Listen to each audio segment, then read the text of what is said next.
exhibition just looks a little bit at the history of the Liverpool and Manchester Railway, and we'll come back to that when we go through to the next building, which is one of the warehouses.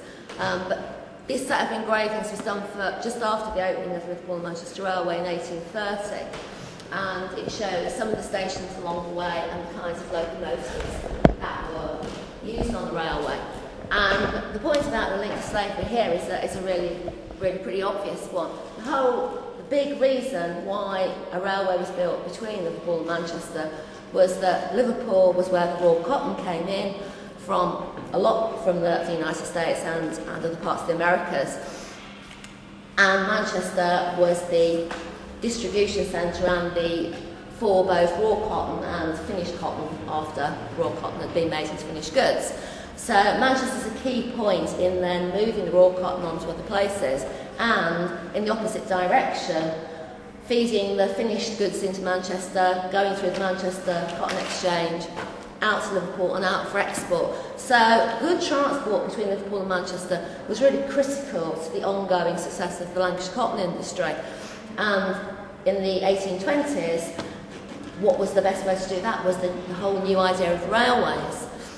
So goods transport was very much at the heart of the building of the Liverpool and Manchester Railway, but the Liverpool and Manchester Railway was groundbreaking in that right from the beginning it intended to carry passengers just as much as it intended to carry goods, whereas the railways that had come before it, the main one being the Stockton and Darlington Railway, were all about moving goods and mainly about coal, taking coal from the pit head to the marketplace.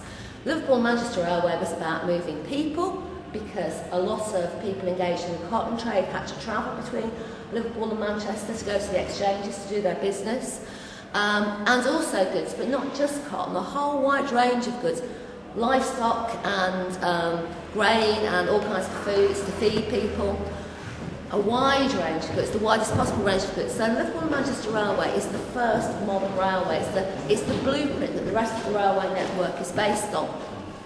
And because it started off carrying passengers, it was so successful. It was overwhelmingly successful. It was actually, within a month they were carrying 5 times as many passengers as they'd actually targeted for.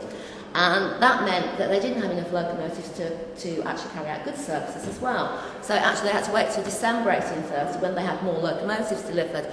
But the very first goods train that arrived in Manchester from Liverpool, a big part of the cargo was American cotton. And of course in 1830, again, this is American cotton grown on cotton plantations, mainly in Georgia and Carolinas, and grown by slaves. So this whole station between 1830 and shortly after the end of the American Civil War, a huge amount of cotton was stored on this site, which was grown by slaves in America.